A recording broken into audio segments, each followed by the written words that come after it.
We'll call the meeting to order. Welcome everyone to the 71st session of council. It's Monday, September 12th, 2022. And we're just going to go slightly out of order on the agenda simply because we want to make acknowledgement. In a second. So it is with great sadness. It is with great sadness that we learned of the death of Her Majesty the Queen Elizabeth II of the United Kingdom of Great Britain and Northern Ireland and the Queen of Canada. Throughout her reign of 70 years, the Queen served Canada and the Commonwealth of Nations with great dedication and distinction during the longest reign of any monarch in British history. From her first royal tour to Canada in 1951, prior to her accession to the throne, to her most recent royal tour in 2010, Her Majesty the Queen observed and shared in the development of modern-day Canada.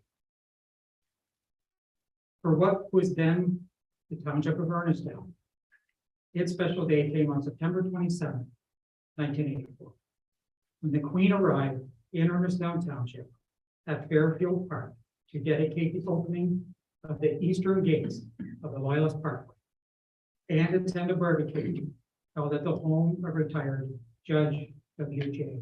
Henderson. Her Majesty, and His Royal Highness, the Duke of Edinburgh, also toured Fairfield. Tens of thousands came to the service, making the day one of the most memorable in Ernestown. We recognize the extraordinary significance of Queen Elizabeth II's life, her strong sense of duty, and her determination to dedicate her life in service to her people. The Queen truly realized the pledge she made on her 21st birthday in 1947 with the speech that was broadcast on the radio from Cape Town, South Africa. To quote her, "My whole life, whether it be long or short, shall be devoted to your service and the service of our great imperial family, to which we all belong." We encourage residents to recall her memories and express their condolences in one of the many collective ceremonies or commemorations available. A book of condolence is available here tonight and will be available at the W.J. Henderson Center tomorrow. The digital book of condolence is on our website and at the National Book of Condolence for Her Majesty, Queen Elizabeth II. From tonight, the north side of Fairfield House and the south gates will be lit up in royal blue in support of the government's initiative to illuminate the buildings and landmarks visited by Her Majesty and King from coast to coast. Loyalist Township expresses their loyalty and deepest condolences to the new head of state of Canada, His Majesty King Charles III. God save the King. Now I invite you all to stand if you're able, as we now observe 2 minutes of silence to mourn and reflect on the life of Queen Elizabeth II, followed by the national.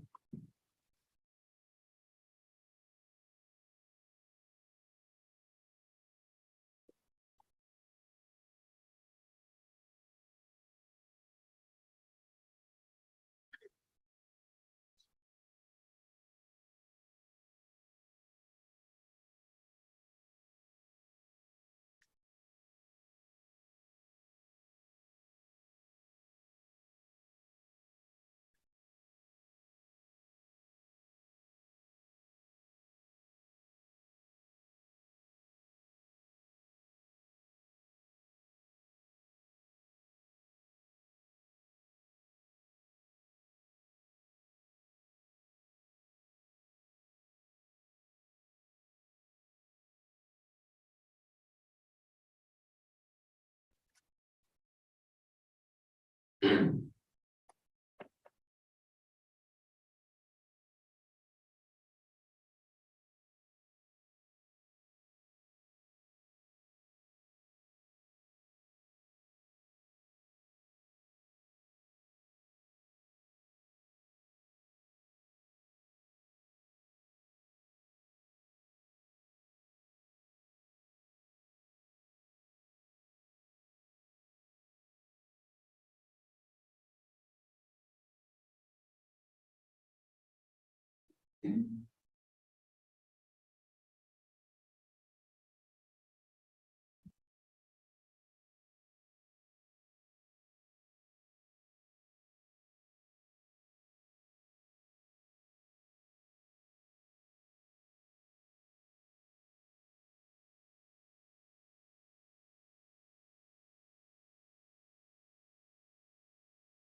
We acknowledge that we are being hosted on ancestral lands of the Haudenosaunee, Mississauga, and the Ohlone Indian.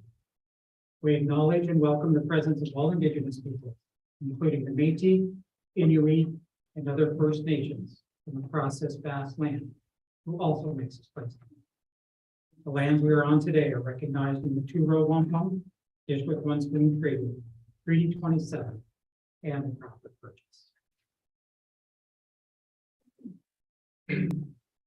Just go back to item number 2. We had no closed session this evening, but reporting out from the August 18th special meeting of council, closed session resolution 2022 SP 33. Moved by Councilor Talman and seconded by Councilor Parks that a closed session meeting was held and only closed session items identified were discussed in closed session. And that the mayor and CAO be authorized to execute a loan agreement on terms acceptable to the township solicitor in accordance with communication received from the province in closed session dated June 17, 2022. And the direction provided to staff on closed session report SR-21. Okay. So now we're back online with the agenda.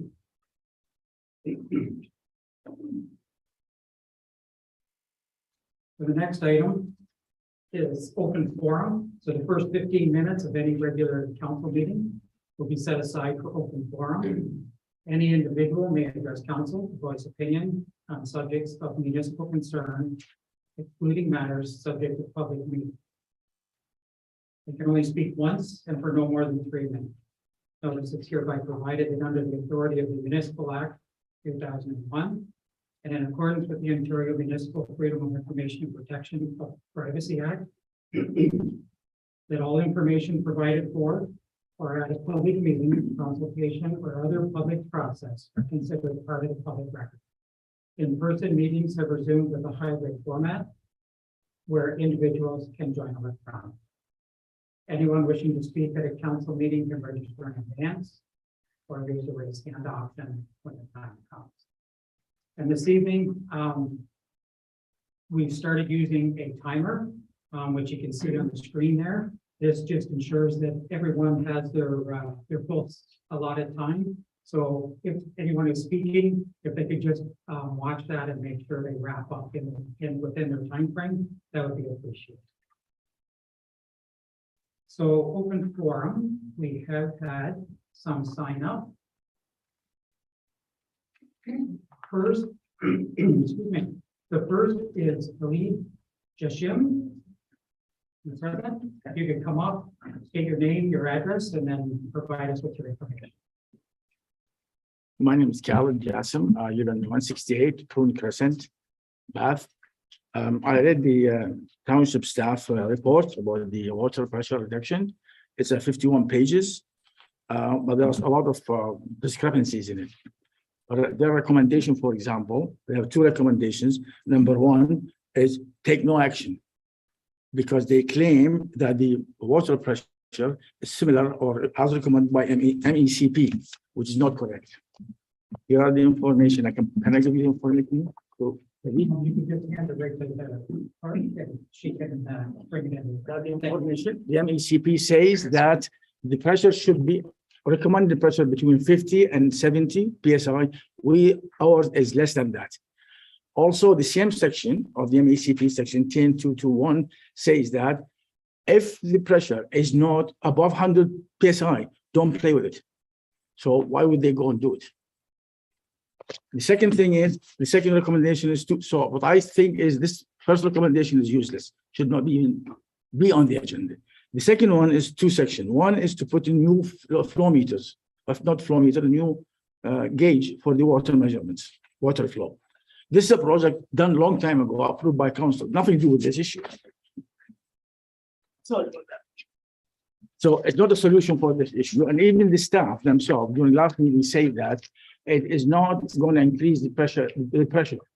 They say it may increase the flow a little bit. So when I questioned them myself, do they have data, engineering data to support that? They said no.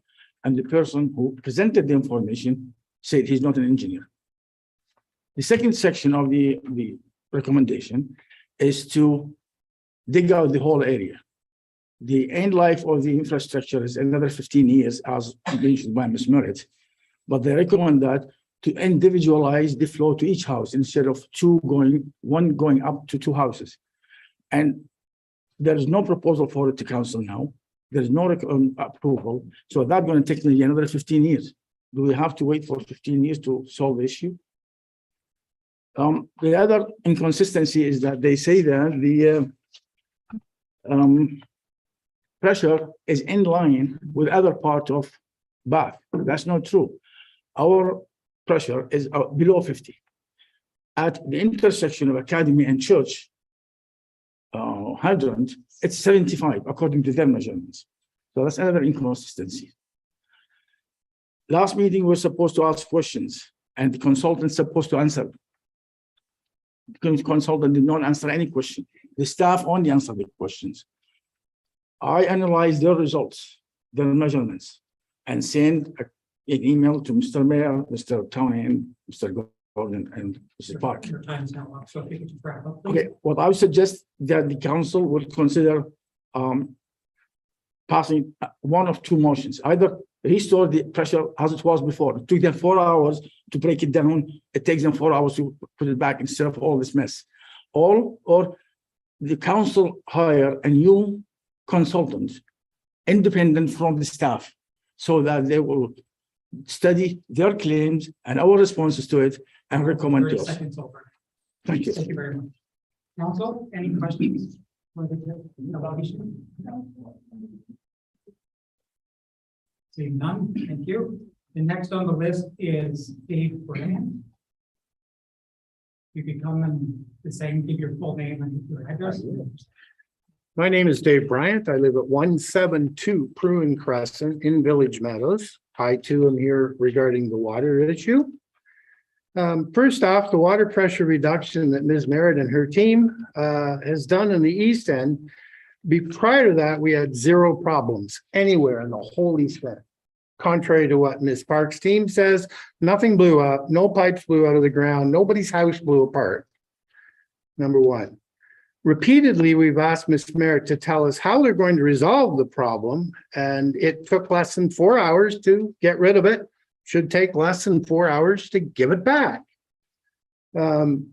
She continues to deflect the problem back on the homeowners. So now she's saying if they do the infrastructure rechange, that it will be up to the homeowner at their cost to run a 1-inch line from the street line to their house and to their water service, which is really not reasonable because you'd have to break the cement in your basement floor.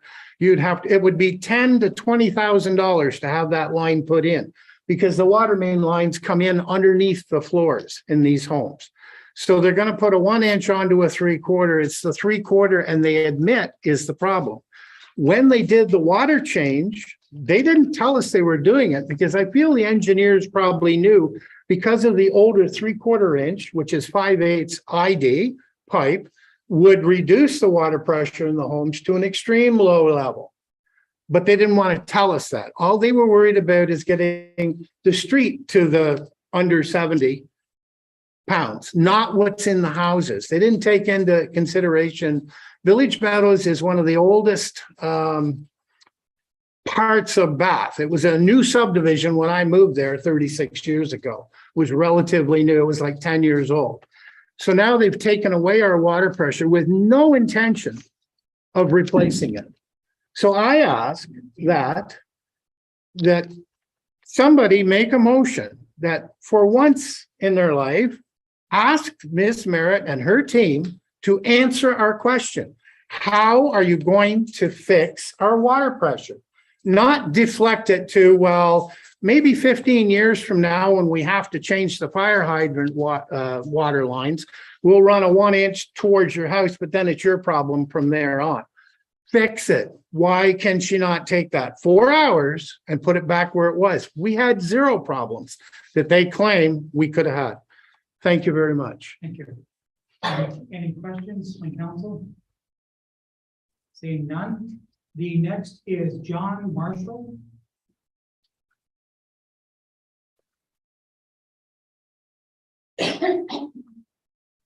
You can state your name and address. Good evening, Mayor, Deputy Mayor, and Council. My name is John A. Marshall. I live at 59 Chesterfield Drive, Amherstburg, Ontario. And the reason I'm here is that we've already had a meeting with the staff, and I've read the recommendations by the staff that are given to this present council. We are asking that this present council make a decision and stick to this decision before the new council is elected as of October 24th. Hoping that we don't have to come back again when nothing has been done. We realize it's getting this time of year where maybe we can't get what we want done, maybe not this year, but we like to have a promise or a commitment from this council or the new council that we like this action done and this whole thing will go away. Thanks very much. Okay, thank you. Any questions? Yes, Councilor Booth. Excuse me, Mr. Marshall. There's one question for you, if you don't mind. Yes, Councilor Mike. Specifically, sir, we have chatted in the past, but just specifically, what exactly were you looking for us to take care of for you? We were already just discussed this with the staff, the analyst. And I was at that meeting. So Yes, I know you were. I wanted to, just so everyone else that's here tonight, here's what exactly you want, because We want to know what this present council is going to do with the recommendation from the staff. Okay, and if it can't be done this year, we are hoping that when the new council comes on board, that they will make it be done. specifically, is there anything that you would like us to see within what we can do and what we can do currently? We can do before the election. Mr. Budrick, we know siding and all that and hydro seeding, but we like, one of the council members here did take an analysis of the topsoil. And hopefully to get a report from that, so that maybe we can go from there. And the main number one concern is the weeding, the weeds, okay? And because Well, it's possible, I remember from that night. yeah, okay, and what they're gonna do with, well, I would expect this to sod to replace the whole area. Sure. Just the areas that have already died done. And maybe put some hydro seed where all the bare spots are. Like, we're not asking very much. For sure. We just want our area done, restored the way it was before the construction started. And I appreciate that from the conversation we've had. I just wanted to make sure that the other council members were aware of what the residents were looking for. That is all. Thank you. Thank you, Mr. Brewer. You. The next on the list is Nancy. Triani? Trying, yeah, I knew I was going to do that. that's okay. Nice to see you again. Hi, I'm Nancy Triani, 129 Jordan's Court, Amherst. And I'm just here to speak about the staff report that's being submitted tonight regarding the dog park. And there's two recommendations they have on it. One is to select a council member to be on committee, and the other recommendation is to have no councilor member on the committee. So I'm just here on behalf of the residents to ask that a council member is assigned to that committee, because we have lost confidence in the decision-making of the people who are running this project.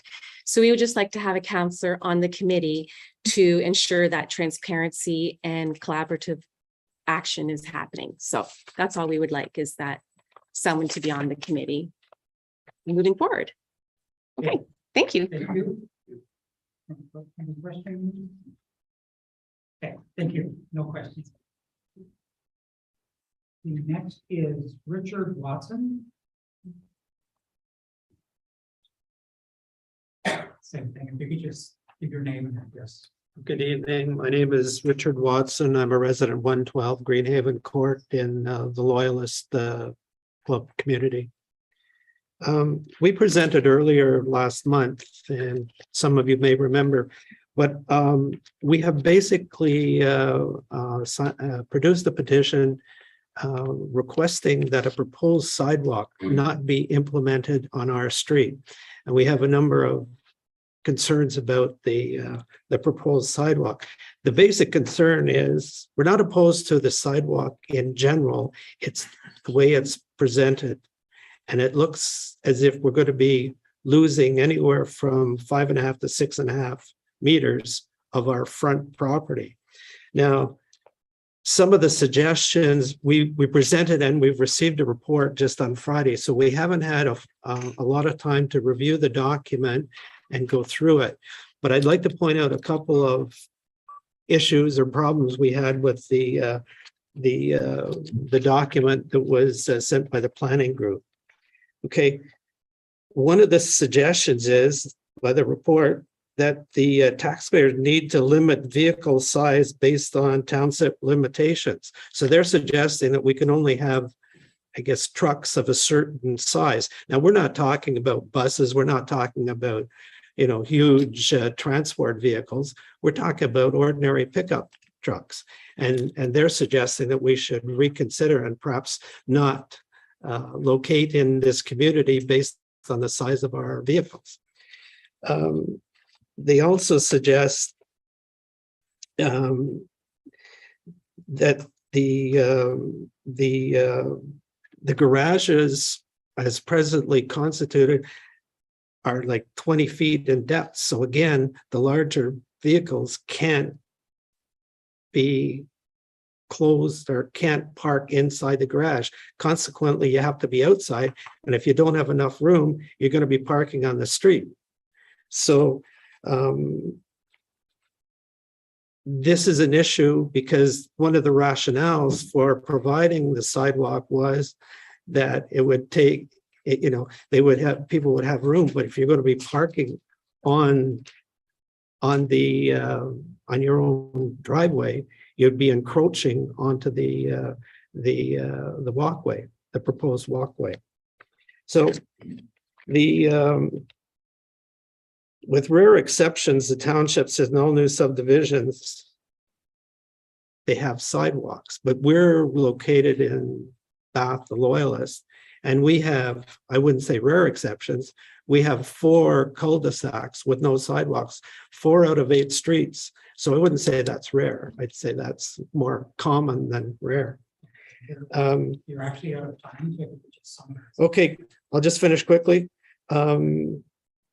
The township would be responsible for costs associated with removing the sidewalk, but we're saying we don't want the sidewalk, so there won't be any costs for removing something that's not there. Another option they suggest was widening your driveway. So you could have an exception, but widening your driveway doesn't allow for the length of your vehicle. So that's of no help whatsoever. And in some cases, it wouldn't be possible because of the infrastructure that already exists there. You're Okay. quite far away. In summary, we will be submitting a written report to address the issues that were raised in this report. So thank you for your time. Any questions? Taking none. And the last one that signed up is Mike Costa. You can again state your full name and your address. Thank you, Your Worship, Deputy Mayor, Councilors. Miguel Costa, 42 Briscoe Street. I sought advice from the clerk on Friday past on matters that I could raise before this council in the open session, what would be appropriate, what would not be appropriate to raise. As this concern, I believe, is a matter of municipal concern, I raised it to her, but it was advised today that I could not speak to the matters. So what I cannot speak to tonight will be concerns regarding the validity and authenticity of the nomination form for Penny Porter. If I could I will not be able to speak to the request to council for an independent audit. Please, we can't deal with election matters at a council. Well, I'm not dealing with the next matters. I'm actually dealing with matters of municipal concern. But you're bringing the election into the chambers. Which Okay, well I then, apologize if you could just, if there's other items that you could deal with. yes, there are other items. What I will speak to is my hope that the voters will see through the charade and will send a clear message on election. That Councillor Buderick, Councillor Gordon, Councillor Parks, Councillor Porter no longer have the moral high ground to govern, and respectfully, the voters will decide and return integrity and return respectability to these council chambers. Thank you very much. Thank you. Council, any questions?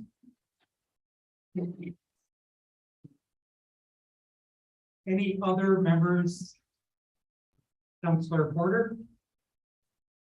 You have a question? Yes, I do have a question, but it's for staff and it's in regards to an earlier delegate, for lack of a better word, talking about the restoration in Amherst View.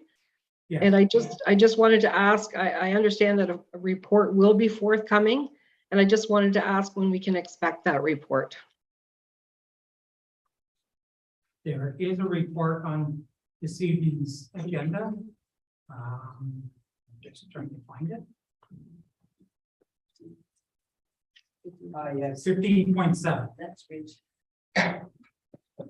So any matters other than questions to the delegate will be dealt with during that.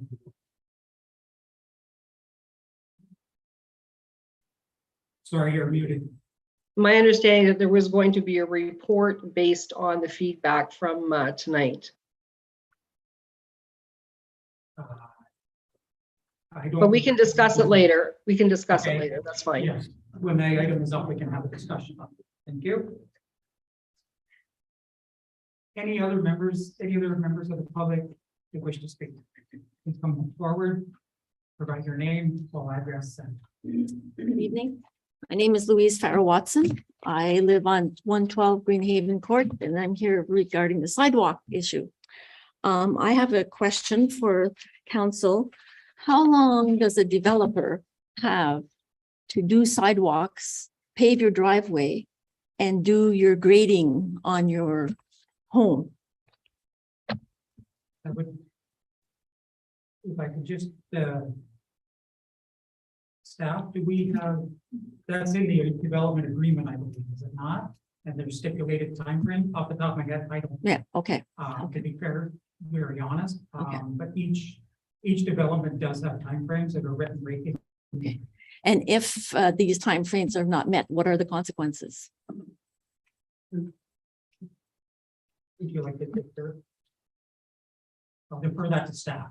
Yeah, I think if you can hear me, Corey Grant's gonna take this question. He's very cool. Okay.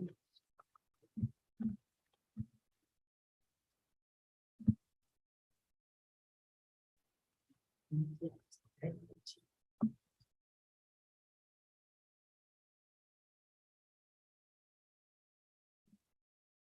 We're just bringing in other staff. Nope, that's fine. Doing the sign of the times now. That's okay.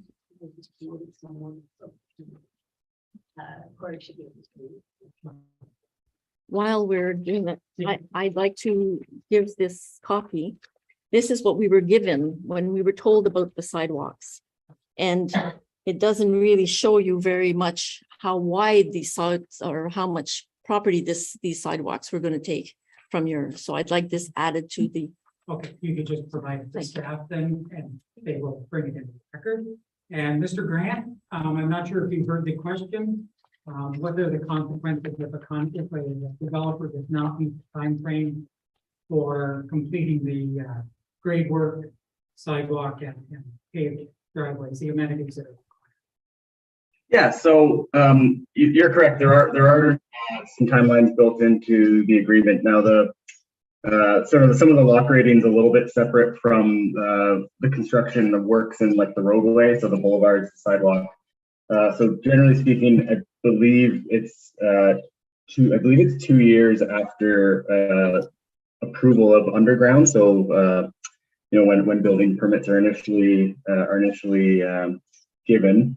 That being said, there has been a little bit of leniency in the past, just because there can be a lot of issues with time of year, getting contractors lined up and so forth. So there's usually a bit of leeway that way as far as like finishing up boulevard works and so on and so forth. As far as lock grading, that's actually the responsibility of the builder. Now I do understand where this resident lives. I do believe the developer also runs an arm that is the builder.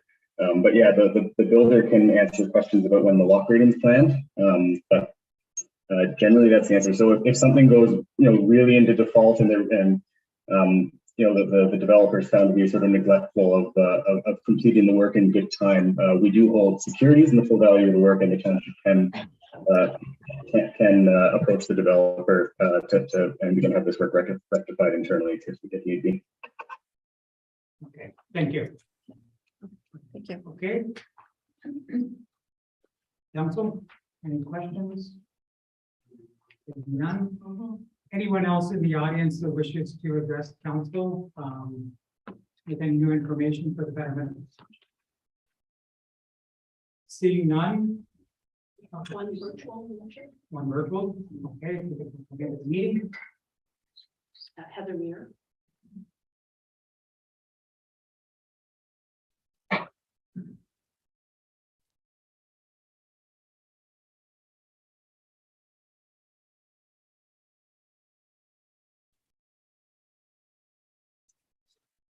Good evening, Ms. Muir.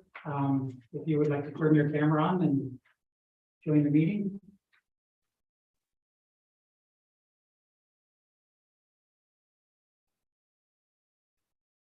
You're muted and your camera's off, so we're not receiving anything.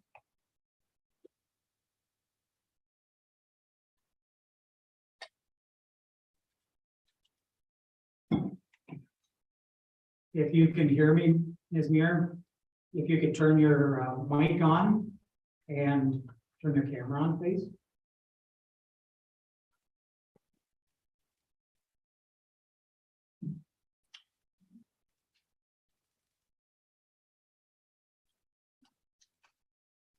sure if you can hear me or not. Not really, our solid.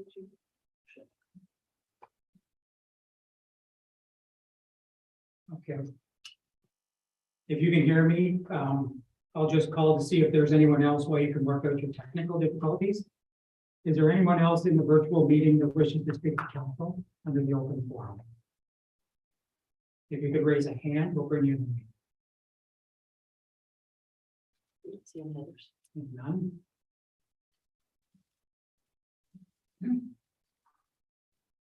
Ms. Muir, if you were able to turn your mic on, preferably your camera, you can enter the meeting.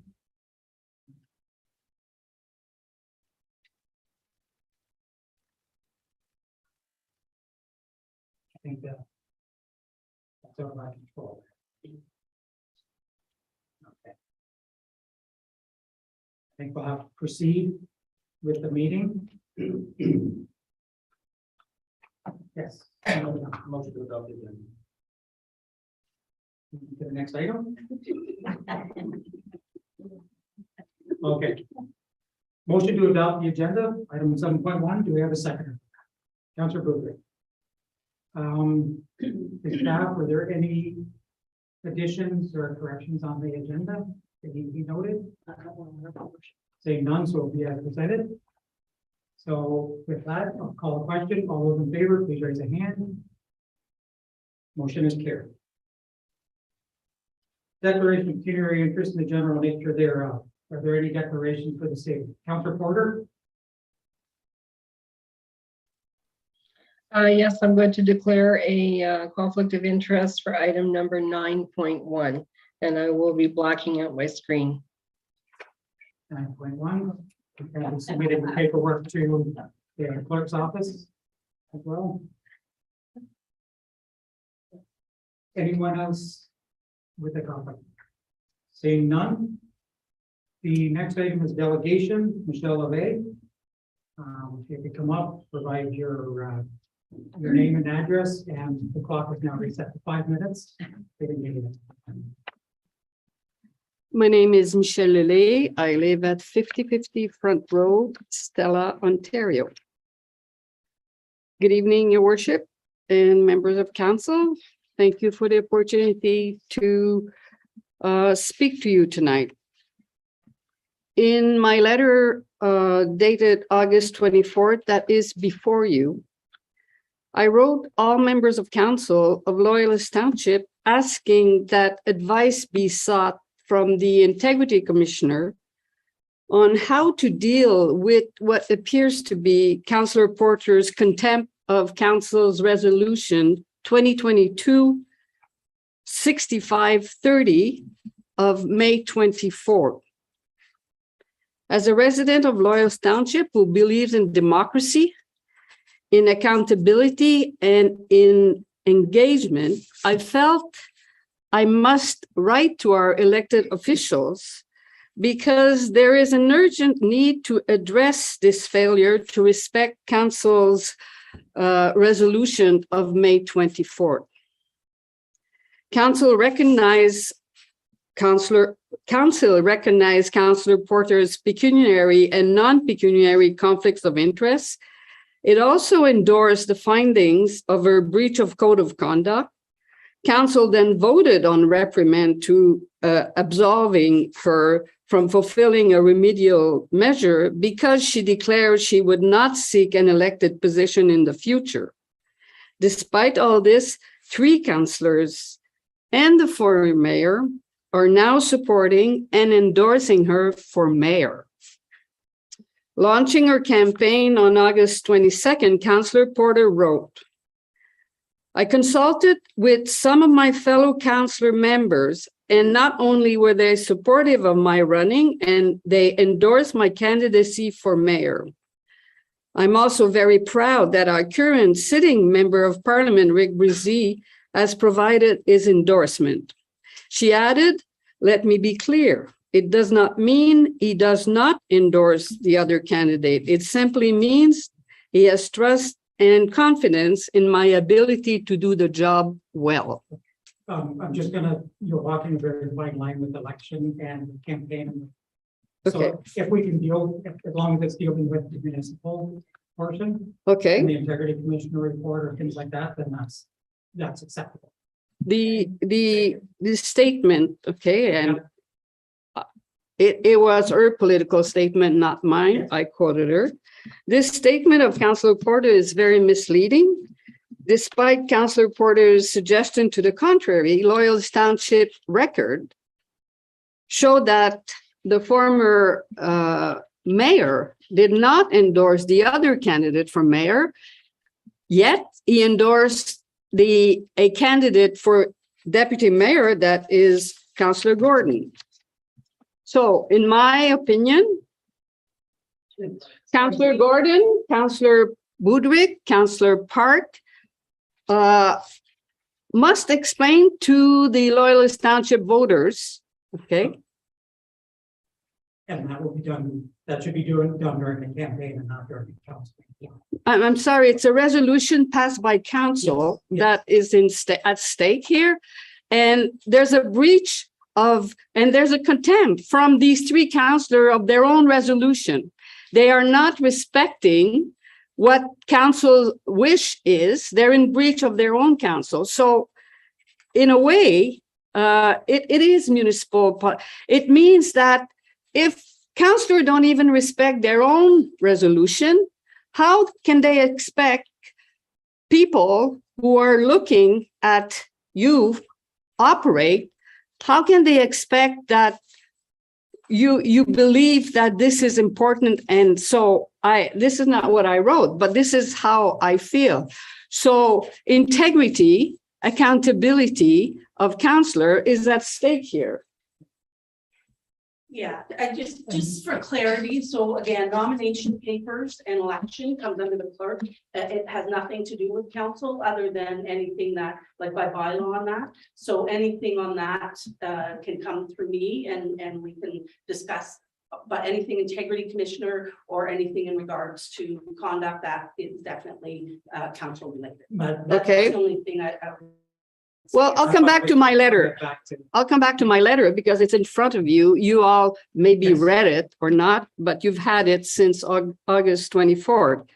So my letter of August 24th requested council to again seek advice of the integrity commissioner, this time in respect to the appropriateness of three councillors supporting and endorsing Councillor Porter for mayor, given previous determination by council that her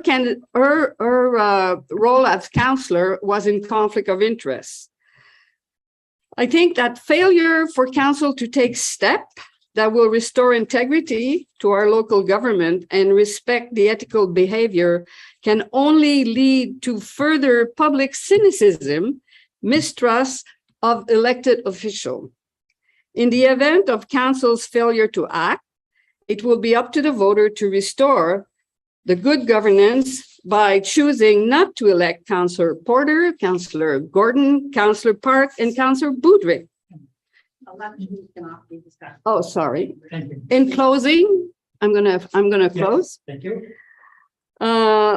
Be advised that if I can't mention happen, okay, I am ready to file a complaint under the code of interact, a formal complaint, it's written, okay? If any of those councillors are elected, it's not going to go away. I will file the complaint to the integrity commissioner myself. Thank you for your time. Well done, well done. Council, any questions? Councilor Boucher. To Ms. Lilly, just one quick question. I did get your email, as you said, your letter. Did any members of council respond? Because I know I did not. You know that as well. I was just curious if anyone else did. No, Any other questions? Seeing none. Councilor Gordon. Again, it's not a question. We have an opinion. We can speak to it if a motion is made. At this point right now, it's for questions to the Thank you. Seeing none, thank you. And I apologize for trying to keep it as in order, but I just want to make sure that the council meeting stays very clear as a council meeting. And we can't muddy the water with elections, and I appreciate that. It's related to election because we're in election period. Yes. But it's not an election. It's a contempt of Yes. council's resolution, your own resolution. You are in contempt of. Thank you. That's right. Thank you. So with that, we have the presentation, and the delegate did have a request at the end of the letter. Council, what's your wishes?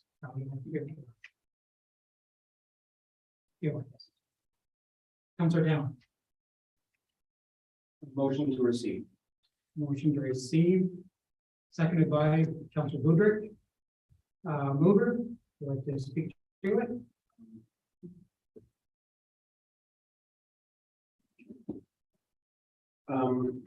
As the clerk points out, being that we are in an election period, for those of us that are incumbents of council that are also seeking election, we walk a fine line. I'm going to try not to walk that line too finely. I think all that council can do, I'm persuaded that all that council can do at this time is receive the report. Because we're in a blackout period, we cannot conduct any new code of conduct investigations, any new NCIA applications. Those can be filed after election day. What I don't want to risk is the possibility of it being suggested that in my move to receive this, that I do not think that there are merits to a code of conduct complaint being brought against Councilor Porter. I definitely do, but that's not for me to do. That's not for this council to do. That will be for someone else to do at a later time. You, seconder. More other members of council. Nothing back to the mover. Any final comments? I'll call the question. All those in favor, please raise a hand. Motion is passed. The next one is adoption of minutes, confirmation of the minutes of the 70th session. Here. Any errors or omissions noted? Seeing none. I will take a motion. Councilor Townsend. So move. Motion to adopt, seconded by Councilor Gordon. Any comments from council?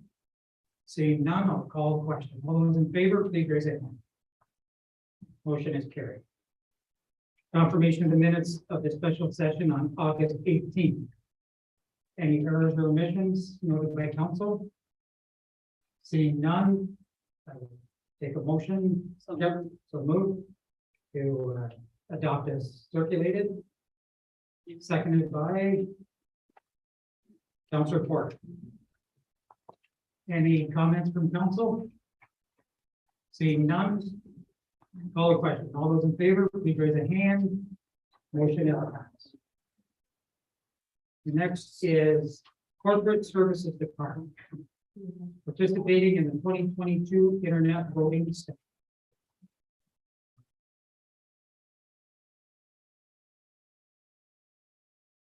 Do you have anything to add from staff or just? I don't wish. Okay, so we have the report in front of us with the recommendation. Are there, if there's any questions for staff regarding this? Seeing none.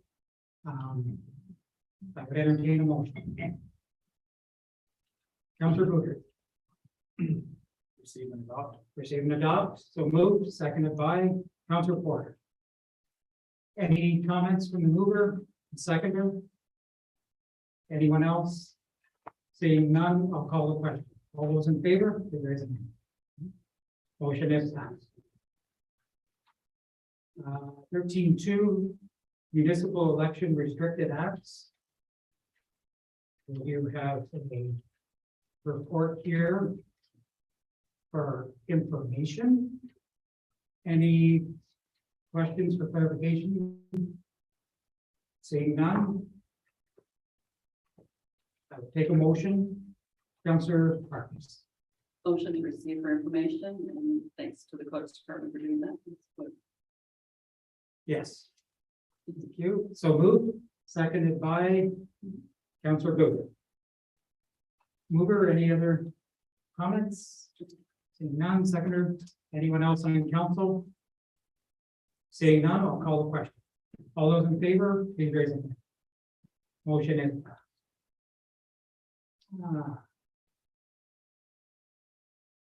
Draft asset management. I see the staff is here. Any comments on this before we deal with it?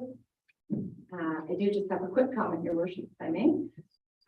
So just this report represents the second milestone to fulfill the requirements of OREG 588-17. The drafting of the report was led by the Finance Division with cooperation and support from a number of operating divisions. So this is a continuous improvement and continuous upgrading based on the requirements of the regulation. And the next milestone to hit will be to update the non-core assets in time for the 2024 timeline. The treasurer and deputy treasurer are available to answer any questions that council may have. Thank you. Very good. Thank you. Yes, it's quite a document. Council, any questions for staff regarding this? Seeing none. We do have a motion before us. How would we like to? Sorry, a recommendation. Getting ahead of myself. We do have a recommendation. Councillor Booker. Proceed with recommendation. Proceed and adopt. Thank you. Councillor Town. Seconded. Any comments? Just great work by staff. This is a massive report and it took Sunday to read. Yes, it's all. Seconder? Any more? Anyone else? I would just like to say my thanks as well to staff for this. Attended a session in Ottawa on this topic, and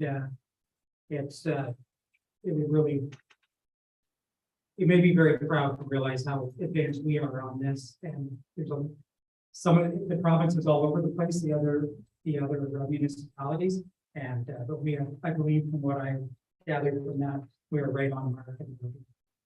So I'd just like to show my appreciation to staff. So with that, I'll call the question. All those in favor, please raise their hand. Motion is carried. And fleet status.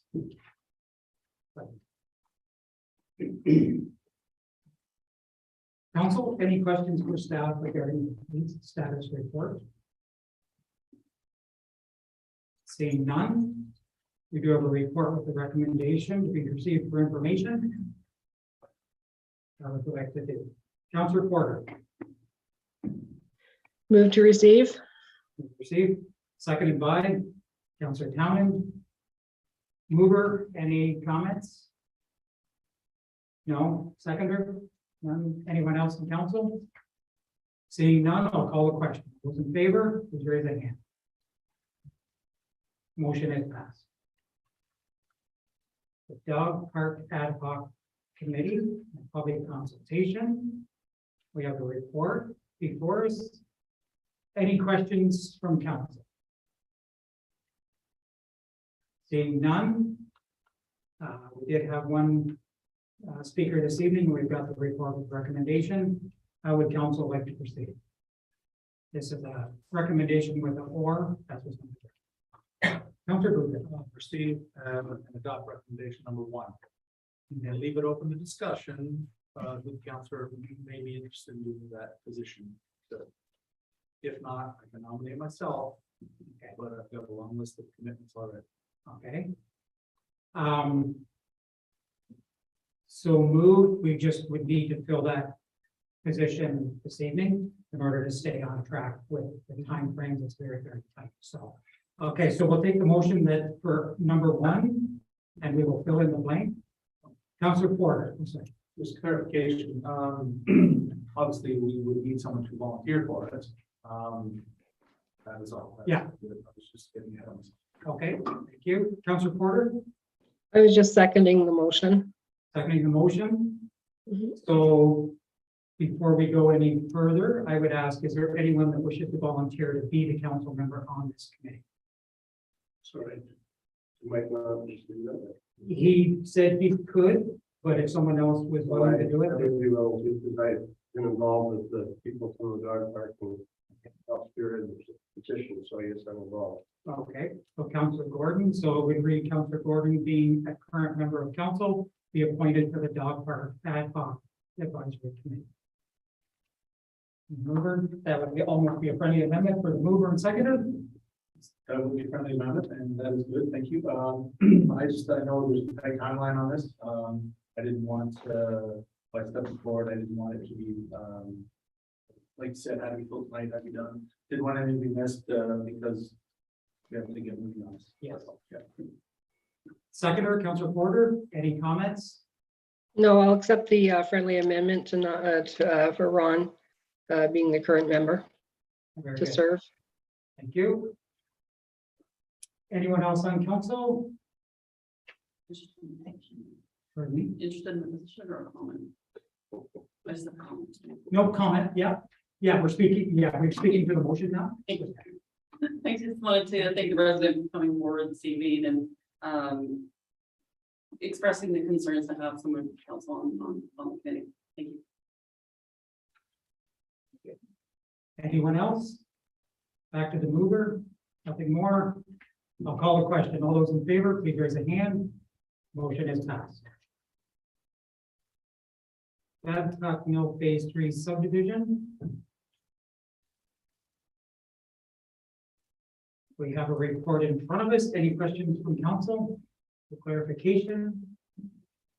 Seeing none, we have a recommendation. How would council like to proceed? Councillor Town. Move to receive and adopt. Stephen adopt, seconded by Councillor Luger. Any comment from the mover? Seconder? Anyone else? Seeing none. Call a question. All those in favor, please raise a hand. Motion is passed. Babcock Mill Phase 3 subdivision. We have our report with recommendation. Any questions from council? Seeing none. Take a motion. Okay. So moved. Yes. Thank you. Seconded by Councillor Luger. Any comments? No. None. None. If you could just shut your mic off, Ron. B, thank you. So you're seconded, no comments from the mover, you said, none for the seconder, anyone else? Seeing none, call the question. All those in favor, please raise your hand. Motion is passed. Babcock Mill subdivision Phase 3 for lot 50. Any questions from council? Seeing none, we do have a recommendation. Do we have a mover for the recommendation? Councillor Town. Move to receive and adopt. Receive and adopt, seconded by Councillor Parks. Mover, any comments? None, anyone else? Seeing none, I'll call the question. All those in favor, please raise it. Motion is carried. 15.4, Aurora by the lake. Request to remove holding center. Any questions from council? Seeing none, we do have a recommendation. Do we have a mover? Councillor Parks. Sorry, Councillor Porter. I'm looking right at her name. So moved. So moved, thank you. Seconded by Councillor Parks. I'm right this time. Any comments from the mover? Seeing none, seconder? Anyone else? Seeing none, call the question. All those in favor, please raise your hand. Motion is passed. Okay. Draft plan approval for Bay Creek Development Partnership Phase 3.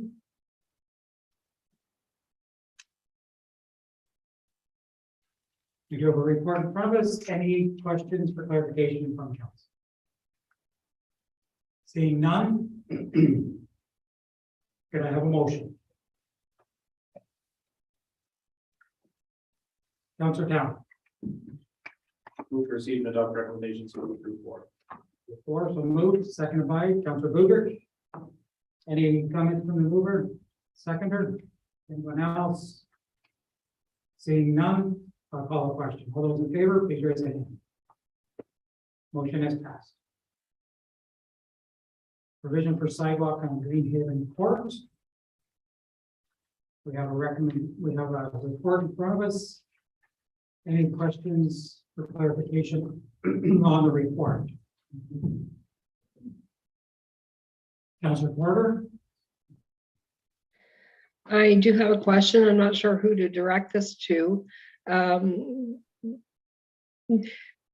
one of the suggestions from one of the delegates was that we request us, I guess we meet in the middle, and instead of doing a standard type of sidewalk, that a possibility exists that you could do a sidewalk that abuts the curb.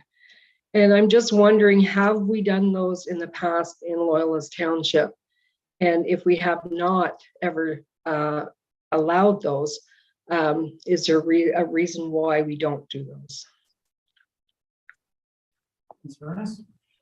As for you, Mr. Mayor, we're going to bring Corey Grant in, our engineering supervisor, to answer this question. Mr. Grant, did you catch the question? I did, yeah, thank you. Yeah, so it's called curb face sidewalk. So it's when you have a street with an urban cross section, you'll have sometimes it'll just be sidewalk right above the asphalt. Sometimes it'll actually be like a barrier curb in there as well. It is common generally in more restricted, like tighter rights of way, often in more like heavier, like denser urban areas.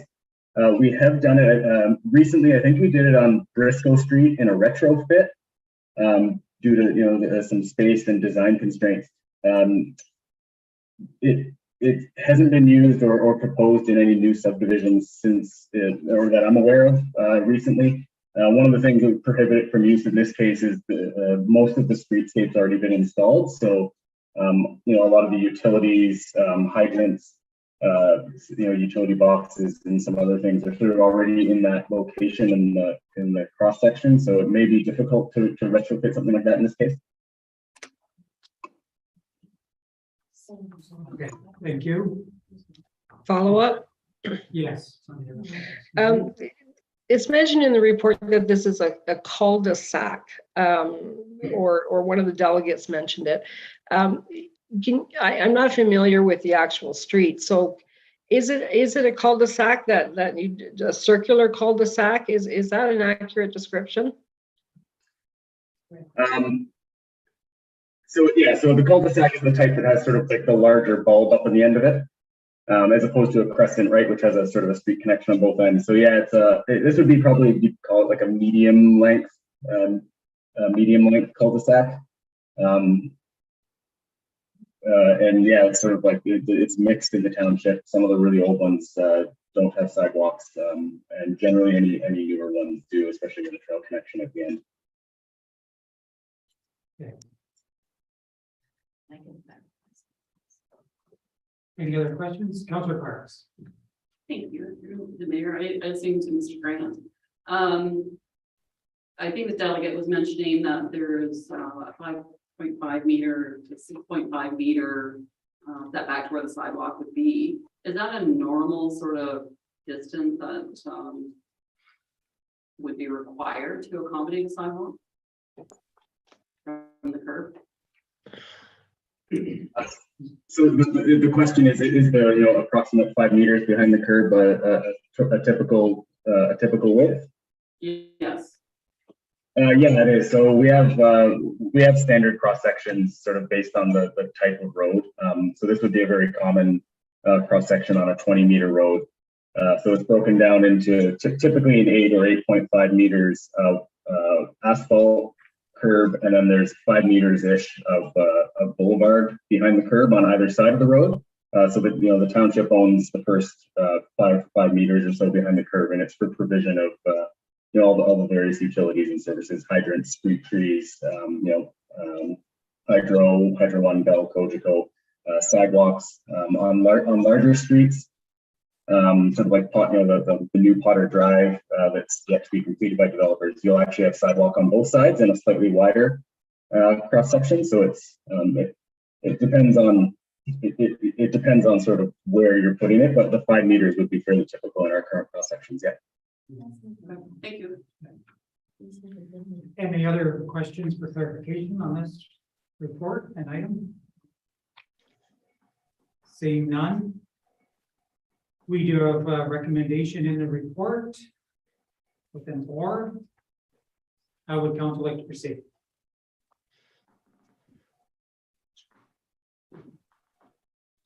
Councilor Parker.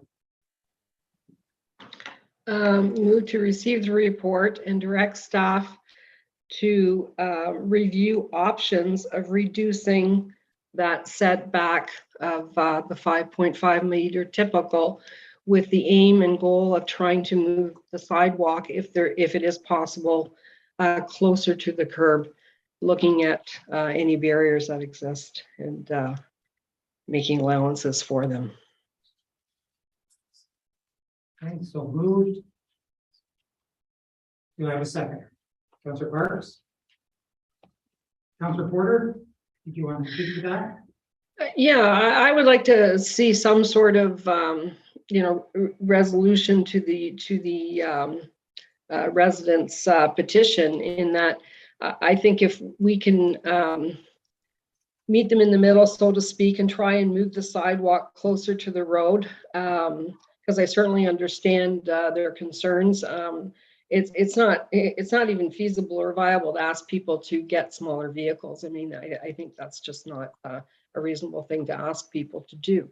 So I think if we can somehow see where we can fit it, and maybe it can't be curbside exactly, but maybe it can just be shifted so that it can be curbside and go around utilities, that type of thing. And of course, I don't know if that's possible, but I would like staff to look at that and see what they can come up with. Okay, seconder. I just support what Councilor Porter is saying. I think it's got to be a viable option with this to accommodate the needs of both the township as well as residents. Any other comments from council? Seeing none, go back to the mover. Any final comment? Seeing none, I'll call the question. All those in favor, please raise a hand. Motion has passed.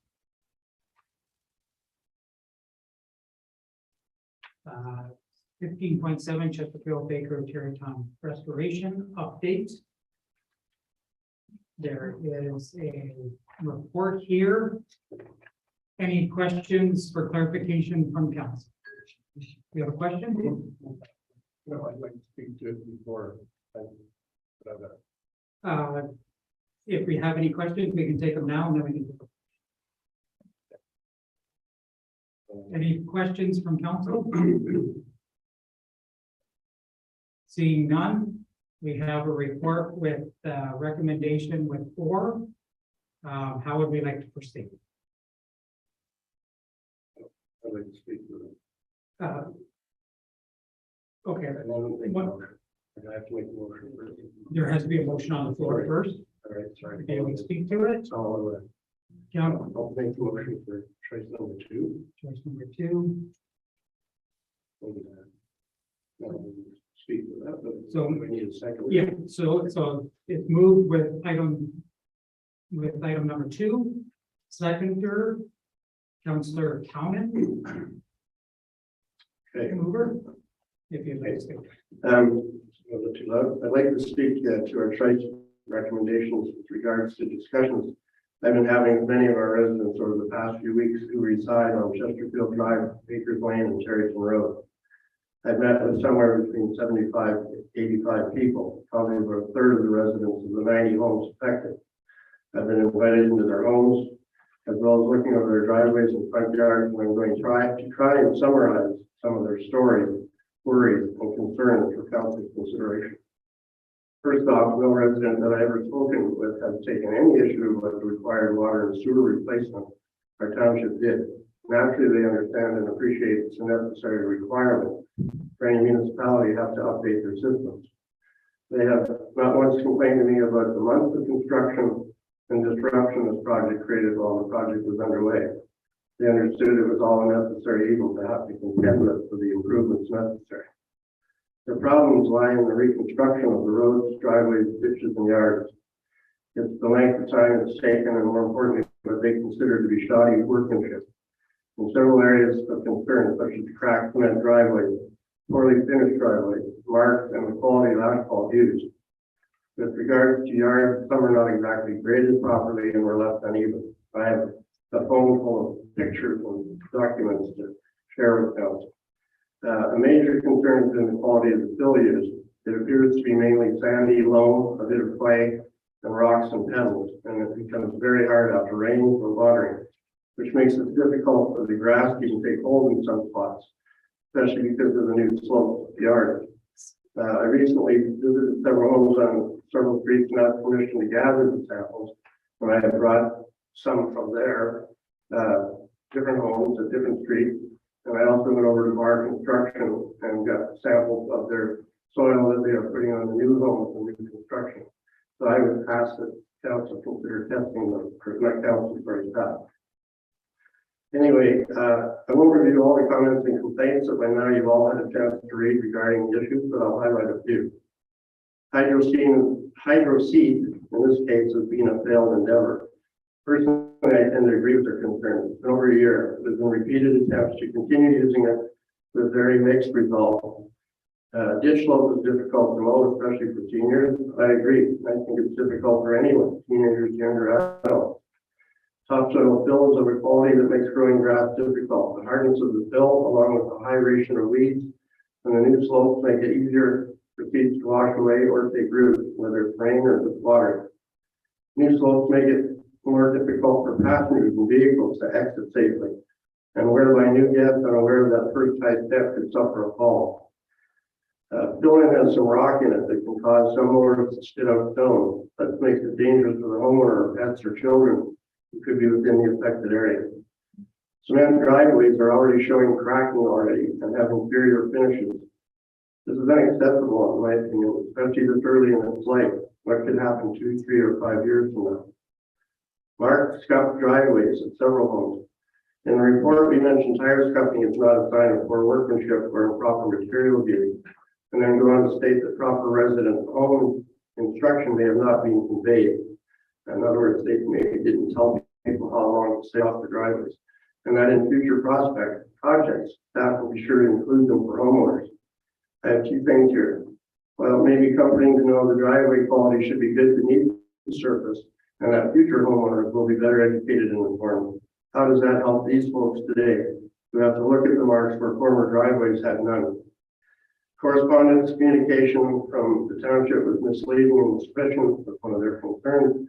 It's not my job to speak to that issue. However, from what I've heard from a number of different people, I will say this. I do believe we have much room for improvement. I do believe staff wants resident satisfaction on any and all projects, but we can all get better, I believe. I think this entire project has had its share of unfortunate delays, bad timing, quality product issues, contractor quality of work concerns, etc. And at this point, it may not be necessary to continue to rail on about those things any further. I'm confident we will endeavor to try even harder the next time we have a project like this, but my concern rests with how do we bring this to a satisfactory close for these folks in the near future.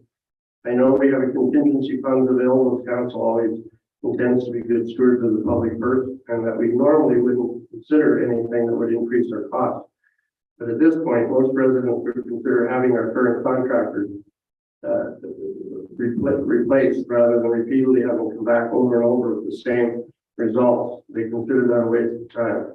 They've lost the confidence in these subtrade. And in some cases, in us, who work and represent the people in Loyalist Township. Those are the main physical concerns. However, there's the human side of it. This is a community that in many cases have been residents for decades. Many of them know each other and care for one another. They recognize their neighbor could use help and they help each other. They're proud of their homes and they're a little part of Amherst. When they feel frustrated and angry, disappointed, abandoned even, they feel let down by this project. I realize we're in lame duck status, and I also realize that our vote today can't bind the new council to fix the situation.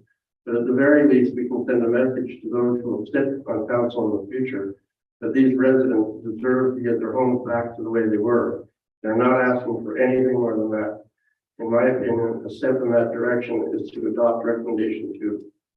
Hopefully, there will be very serious consideration by the new members of council to follow in our footsteps. Thank you. Thank you. Comments on the second? I concur with Councilor Gordon's comments. My only question is whether whether it's his intent to add that the contingency funds from the project be used for further remediation of the driveway work, and if not, if we can add that as a. I'm understanding we can't ask for that. Well, I'm just suggesting this is for next council. Should I talk? We are in lame duck, so we can't authorize any new expenditures that aren't budgeted. I'm thinking the contingency would be budgeted, so as long as it was within the contingency fund. And the way this is proposed, number 2 is that it comes back to the new council, who would not be a lame duck and be able to. So we have those funds available if we choose to right now. Well, this is going to be bringing it back to the new council, who would be a lame duck. Okay, So then correct. at that point, if I'm understanding it correctly, that would be allowed. So, Make that a priority. so the motion will be amended to include. Do you mind just, I want to make sure the clerk has that there.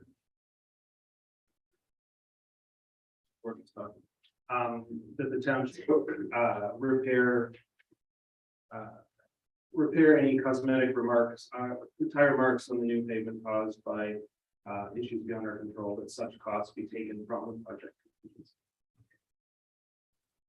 That's clear. Okay, thank you. And that's. Yep. So moved and seconded with the amendment. Any speed?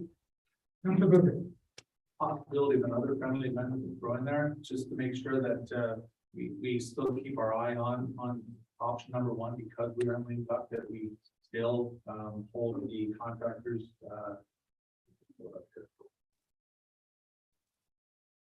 Do we still hold the contractors for the deficiencies that are still outstanding as well? Just because we're lame duck, it's got to go back to the next council for the minor issues. There are contingencies for the larger issues. I get that. This is for the smaller issues of spot that we need some topsoil or we need some weed kill or things like that. That is all. I wonder if I can get that added. Okay, so deficiencies, but the deficiency has to still be addressed by the current contractor. Yes. As contract language. Okay. That. Councilor Porter, you, I'll just make sure that's a friendly amendment to get received by the mover and seconder. Okay. And clerk has that. Okay, thank you. Councilor Porter. Yeah, I just wanted to add some comment. I am going to support the motion, but I did have a question prior to the motion being put forward, and I did raise my hand, but I don't think you saw it, so that's fine. Based on the comments from one of the delegates tonight, we have a recommendation that's sort of like an all or nothing proposal, and I guess my comment is that we may not have to replace all of the sod, and this is based all the hydro seed. Sorry, this is with sod. This is based on the comments from the delegate that you know, they were saying that maybe there's some areas that don't need to be replaced. So I'm making that comment for the record.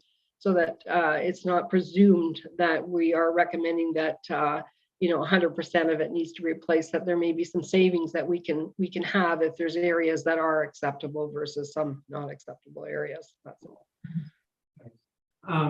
I will note that in the motion number 2, it says replacing seated areas with sod for any resident who requests it. So I guess if there are residents that are satisfied with what's there, it could be left in place, and I'm looking for staff are nodding, so we can do that. We just replace what is needed, and the rest would be able to stay if the homeowner chose that.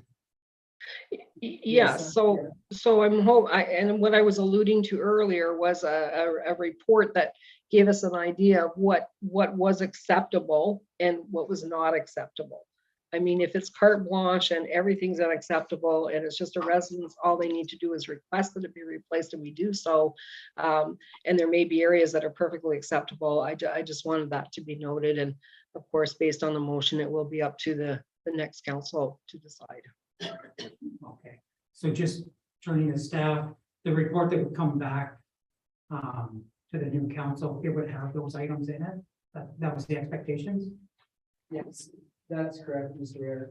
We would identify which one would get replaced and the associated budget with more firm numbers. Right now, we're just using estimates. Okay. So we would go through an RFP process and secure firm pricing. Okay, thank you. Okay, other members of council, sorry, any further comments? So back to the mover, Councilor Gordon, any final comments? Seeing none? Yes. Mr. Sorry, can I just ask for a clarification on the asphalt repair? In terms of a repair versus replacement, there are different options staff can pursue. So we could look at something like a slurry coat, so a thin coat over the asphalt, which would hide some of the surface blemishes, or we could look at doing a full asphalt replacement. Obviously, the slurry coat would be a cheaper option, but it might not, depending on the public's feedback, it might not necessarily be tenable from that perspective. Okay, so was the intention for it to come back with the report as to what steps would be taken with the budget? No, okay. No, I'm not trying to over. No, that was fine. Sorry, the summer expert. Okay. So is that acceptable, Mr. McDonald, that when the report comes back, the preferred options would be in it with the budget required to do them?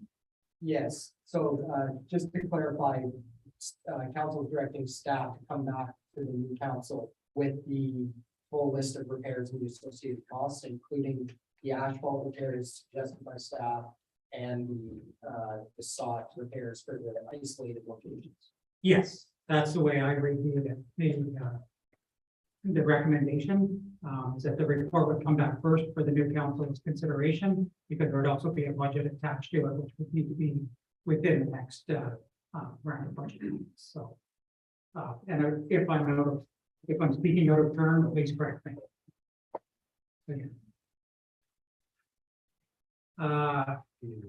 Any other? So there were no further comments from the mover, and everybody's clear. I'll call a question. All those in favor, please raise a hand. Opposed? Motion is passed.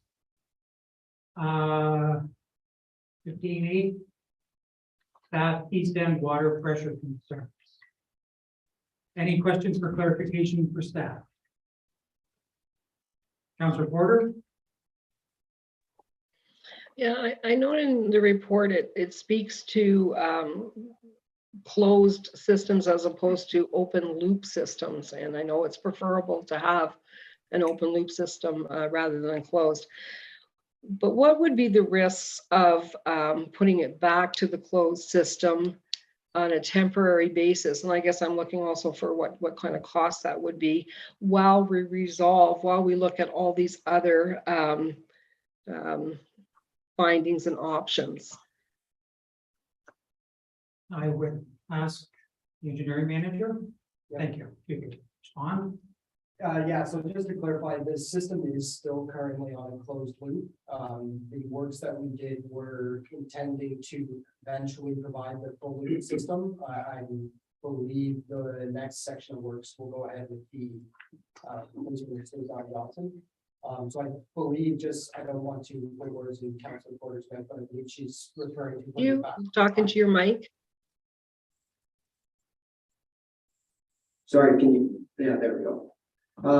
Sorry, so I was just asking for clarification. So the system is currently closed loop, but at a lower pressure with the intent in the future to bring it into an open loop system. So I believe you're asking what it would take to put it back on a higher pressure. Is that correct? Yes. Yes. Yeah. So to put it back on higher pressure, we would need to install a new PRV and connect it back onto the high pressure main. But again, that would then disconnect the system from the remainder of the network. So it's a bit of a catch-22 where we're going to be back in a situation where we're going to be taking it off the high pressure back to the low pressure.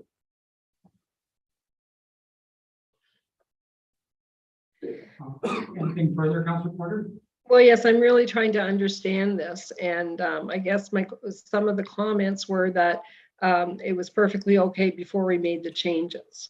So my question, I guess, is, and some of the residents have asked that it be put back to the way it was.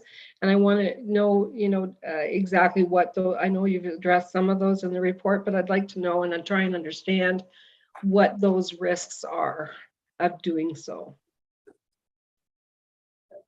Yes, so the risks are that there is reduced redundancy. So if the system isn't open loop as the plan calls for. Okay, sorry, I'm going to interrupt you, and I don't mean to be rude, but I want to understand. So you said the risk is reduced redundancy. So can you explain what that means? Yep, so if the system is not on the open loop and there is a break in the water main, then that means we would need to take the whole system offline to repair that or do any other work. So while there's been no breaks to date that I'm aware of, as infrastructure continues to age, there's increased risk that the breaks will happen, especially at those higher pressures that the system saw previously. And if a break were to happen, what are the implications of that? I mean, we've lived with a certain system for a long time, right? With those same risks of breakage and whatnot. So what has changed from then to now? In terms of sort of what has changed, I guess I'm not clear on what you're like. Okay, so the way I'm understanding, and I'm going to use perfectly layman terms here, but prior to the changes that we made, people were quite satisfied and happy with their water pressure. We made particular changes, which our intent was to improve and lower our risk. Now, what you're saying that if we go back to the old system, that the risk of line breakages make it more difficult to repair, or like try and explain that a little more to me as far as what what has changed. Like prior, we were still at risk of line breakages, I would assume, and now we're at a greater risk of a line breakage, or more expensive or costly to repair, or if we went back to the old system. I'm trying to be very diligent in making sure I totally understand it. So I'm sorry, bear with me if they sound like they're uneducated questions, but I want to make sure I understand. Yeah, so certainly the risk would be a lot higher at the higher pressures. As per the MCP guidelines, the higher the pressure, the more likely a break is to happen. In the event a break did happen, it would depend on the extent of it as to how long it would take to repair. But it would mean taking the entire that section of the network offline, which takes down all the residences as well as the hydrants in the area. But that existed prior to the change, those same risks? Did they, Yes. or? Yes, they did. So that's why when looking at the long-term operation of the system, we're trying to improve the reliability of it by reducing those risks. Okay, thank you. Council, any other questions for clarification? None? And I didn't make any notes on this. We never. No, so, okay, just wanted to make sure. No further questions. There is a recommendation here with a order for part 1 or part 2. How does council wish to proceed? Councilor Parks? Motion to receive the report, adopt recommendation number 2 with a further recommendation to also receive some timelines from staff in the report identifying when those options could happen. The options. Well, the options that we're talking about in the report. Subsequent. Yeah. Okay, thank you. So moved, seconded by Councillor Townend.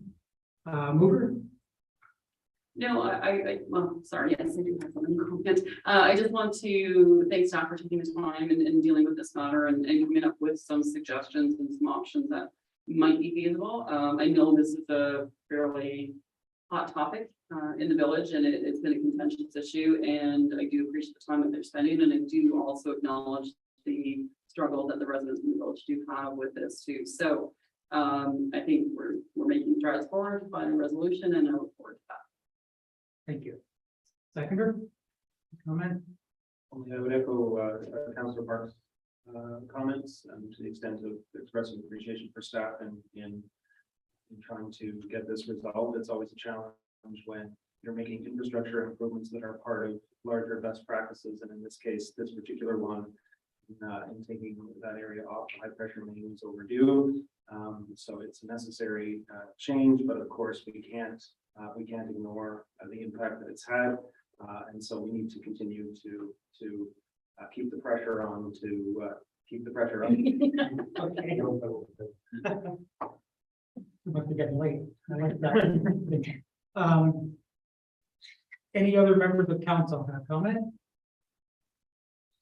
Seeing none, just before I go back to final comment, the additional portion of the motion is clear. Yes. Thank you. Back to the mover for final comment. Yep. Seeing none, call the question. All those in favor, please raise a hand. Motion is passed. Notice of motion. So at the last meeting, Councillor Budrick made a motion of notice of motion. Do you still wish to make that motion? Yeah, for you, yes, sir. I would definitely like to make that motion and speak to as well. That I do get a second. Okay, so moved. The motion was that staff prepare a report regarding the pricing, availability, and viability of the splash pad in the area of Odessa Bath. So moved. Do we have a second? Councillor Porter, you're seconding it? Yes. And mover? A couple of points of interest, yes. So I was recently became aware of when in the timeline that the splash pad was in the rec department's timeline. I know it's a hot topic item. I know it's also probably it's unacceptable to probably 99 out of 100 people in their municipality. So that's unfortunate. That's why I'd like to move it up. But also on another note, recently our cogeneration plant was sold on Taylor Boulevard, and at the same time, the same facility, the Iroquois Falls, was sold. With the Iroquois Falls facility, and I shared this with the director this evening, there was 100 acres, and the company, Dallas, is putting in $2 million to put in a beach volleyball court, tennis court, basketball court, splash pad on that property to go on over and above that. I do know they are trying to purchase another piece of land adjacent to their property now, and that could be in the future. And I talked to the director about possibly reaching out to their community liaison. I have a bit of it in there, and maybe get that information to move forward. I did not share it, unfortunately, with any of you guys tonight, and I can, but I just think there's options that we do need to move it up, and there could be options to help us pay for it or pay for it right. And I just want to have staff looking at that. Okay, thank you. Seconder, do you have a comment? No. No comment? Other members of council? Councilor Park. This is something that, I think is much needed in our township. The beaches are not that great in our area, so for smaller children, I think it's a great opportunity to have a place in our municipality for people to take their children. I will support the motion. Anyone else on council? I have a couple questions before I go back to the mover. I just have some questions for clarification. It's a very open motion. I just want to make sure that we understand what report we're looking at on that. And if you want to summarize. I don't know if I could actually summarize it, but I had the conversation with the director tonight. Hopefully, we can get those words that from our conversation to the clerk's office and have it there. But it was that was expressed to me that it was very broad. And all you guys know, I do ramble far too much, so I'm not very good at getting to the point. So I apologize for that. But there was a solid understanding with the director. I know it's unfortunate if I could have her just come in and help me with this, that would be great.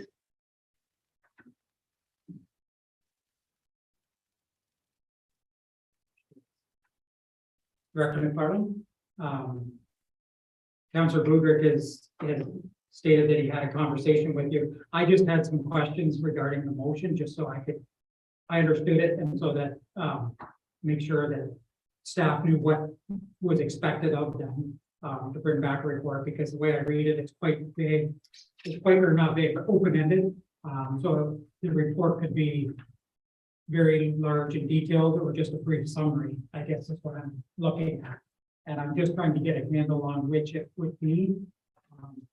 Because if it's a very detailed one, that would be more of a budget item, council item. So I'm just looking for some information. And I don't know whether would the mover like to comment on that, or and the director step in if she. Just before through you, sir, just before she does, we had an understanding, and I hope that she can convey it better than I, because I just ran. Sorry. Okay. Director, do you have any comments, feedback from your discussion? Through you, Mr. Mayor, my understanding is that it's more of a general report and not a detailed report. And looking at the possibility of splash pads in all 3 locations, and not detailed design or specific costing, but the potential of where those could be, and even down to the different types that they could be, I guess was my understanding from our conversation. Okay, and he's nodding yes, so I'm assuming. Okay, so the consultation and everything would come after this. This would just be a very general report to come back to council with an update on what some proposed plans could be. Okay, thank you. Sorry to take the time, but I just wanted to make sure I had it straight, because it could have been very in-depth. Thank you. So the motion is on the floor. Everyone has spoken. Back to the mover. Nothing further. Okay. Thank you. Thank you for indulging my questions. So with that, I will ask the question. All those in favor, please raise a hand. Motion is passed. And any other notice of motion or direct motion? Councilor Parks. Direct motion, I'm hoping. So I'll just read this out. I did provide it to the clerk earlier. Whereas the new ferry was commissioned or was scheduled to begin operation in the spring of 2022, and whereas the new ferry has not been commissioned in service, And whereas there have been communication circulated from Loyalist Township and further through local newspapers advising that council and staff met with MTO at the recent AMO conference to receive the updates. And whereas several members of this council were not included or invited into those discussions with MTO and therefore not received any updates on the new ferries commissioning, I hereby request a formal report from staff or from the members of council that attended the MTO discussions on the reasons for the delays and to receive a timeline on when the new ferry will be commissioned into service. Please accept this as a direct motion to the months of silence on this matter and lack of proper communication, not only to council as a whole, but more importantly to the residents of Amherst Island and Loyalist Township. So before we can second that, it's a direct motion, so it takes a 2/3 vote from council for it to be a direct motion. So we'll first take the question. Is council will be voting yes, this is a direct motion, or no, it's not. So all those in favor, please raise a hand. It is a direct motion. It's been moved by Councillor Parks. And do we have a seconder for the motion? Councillor Parks, or sorry, Councillor Porter. Mover? I just have a quick comment to say. As this service, the ferry service to Amherst Island is vital. I've heard many concerns and comments raised over the past summer about the full capacity of the ferry on numerous weekends due to the kind of influx of, I guess, daytime visitors to the island for tourism. I still think it's important that we follow up with this to ensure that the residents are given the most current and information and updates on this. It's been months since we received some. Okay. Seconder, Councillor Porter. And just that I concur with Councillor Parks. Thank you. Any other comments? I'll just make a brief comment that I welcome this maybe all the information, you're right, all the information probably didn't come back and that should have, so the staff report can get anything that was discussed that can be open in session to be shared. Thank you. All those in favor, please raise a hand. Motion is passed. Any other notices of motion or direct motion? Seeing none, the next is the consent agenda. We have them in front of us. For the purpose of convenience and for expediting meetings, matters of business that are repetitive or routine nature are included in the consent agenda, and all such matters of business contained in the consent agenda are voted on quickly. A particular matter of business may be singled out from the consent agenda for debate or for a separate vote upon the request of any council. In the case of a separate vote, the excluded matter of the business is severed from the consent agenda. Each and every matter of business contained in the consent agenda is recorded separately in the minutes of the meeting. Are there any items which we wish to extract? Councillor Booker. 23.1. 23.1. Councillor Porter. 22.1 and 22.2. Okay, what was the first one? Sorry. 22.1. 22.1. And 22.2. 22.2. Okay. Any additional items wish to extract? Seeing none, could we have a motion for the remaining items to be dealt with the consent agenda? Moved by Councillor Goodrick, seconded by Councillor Gordon. Any comments on the items being approved? Seeing none, I'll call the question. All those in favor, please raise a hand. Motion is passed. So I'm just going to take these in order of the numbers. So Councillor Porter, 22.1. So I'd like to move received and support. Receive and support. Seconded by Councillor Townend. And I'm just that they do not support the strong mayors. Okay. Want to make sure I have it clear. Councillor Porter, any comments? Yes. You know, perhaps the intent of this is to speed up the process, and I understand that, but it counterintuitive to give mayors what they're calling veto power over councils just feels so undemocratic. And I certainly cannot support something that all of council, all of its residents have a say in. Thank you. Seconder, comment? Council Porter actually beat me to the punch on this one.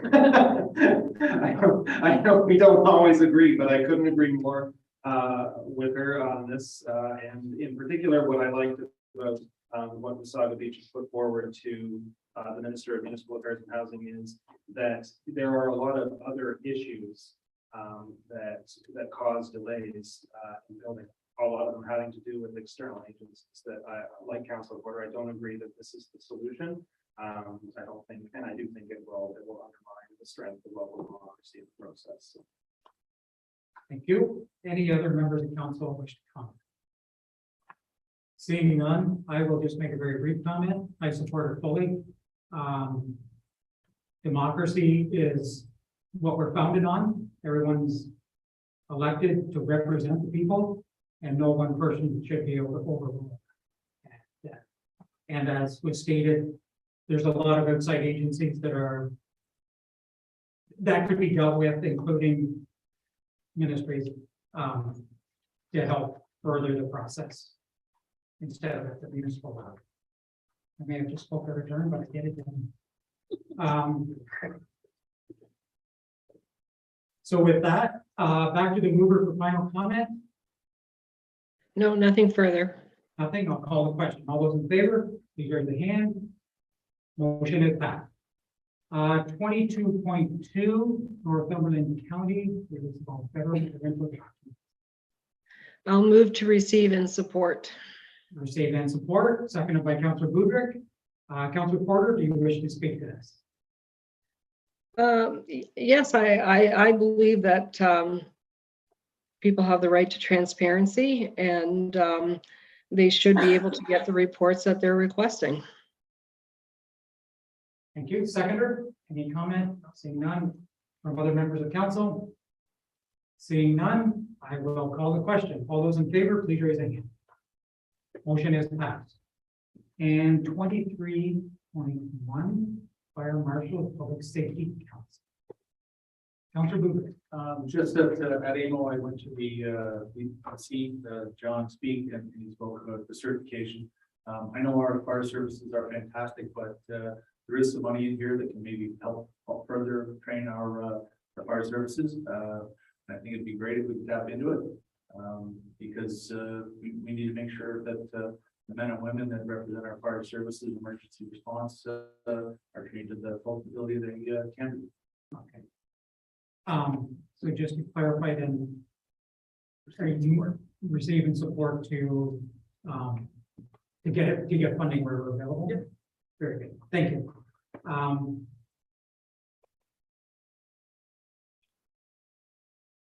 So you moved it. So okay, you spoke as well, and I thought, did I miss this second? Is it seconded? Do I have a seconder for the motion? Councillor Parks. So okay, thank you. Seconder? Nothing? Anyone else in council? Seeing none? Nothing from the mover? Call the question. All those in favor, please raise a hand. Motion is passed. Okay. Business. Members' privilege. Do we have anything to come forward in members' privilege? Seeing none, I have a couple. One that I was trying to remember last time, and I did finally. Condolences to the family of Carl Berlee. He was a former member of council, councillor, and deputy mayor. And he passed away about a month ago now. I just wanted to formally provide condolences to his family. He was very active in the community, and a very passionate on this council. The other that I have is, I would just like to recognize the Destin Agricultural Society for an excellent job on the fair this year. Very well attended. My wife volunteered me to volunteer. So I worked the gates a little bit, and it was a very good fair. It was very busy, great turnouts, and very well received throughout the community. I know most of the council members attended it at times and took part in the parade and everything. And I just wanted to recognize that it's very good to see the area open again, everyone enjoying themselves, having fun. The community camaraderie is excellent to see. So those are my two. Oh, one other, and I'm not sure the association that puts it on, but the Harvest Festival on Amherst Island, it was last weekend, another great one, awesome cookies. I just had to throw that in there. I ate them on the ferry ride home. And it was a very enjoyable day. Again, just great community. You could just feel it in the air. It was just great to have that. So with that, anyone else have anything further? Seeing none, confirmatory bylaw. Do I have a motion for the confirmatory bylaw? Councillor Budrick, seconded by Councillor Count. All those in favor, please raise a hand. Motion is passed. Upcoming meetings on the 26th at 7 p.m. October 3rd, Committee of Adjustment, and October 11th, council meeting, regular council meeting at 7 o'clock. With that, nothing from staff, I would take a motion to adjourn. Councillor Parks, Councillor Town. All in favor, please raise a hand. Motion is passed. We are adjourned. Thank you, everyone.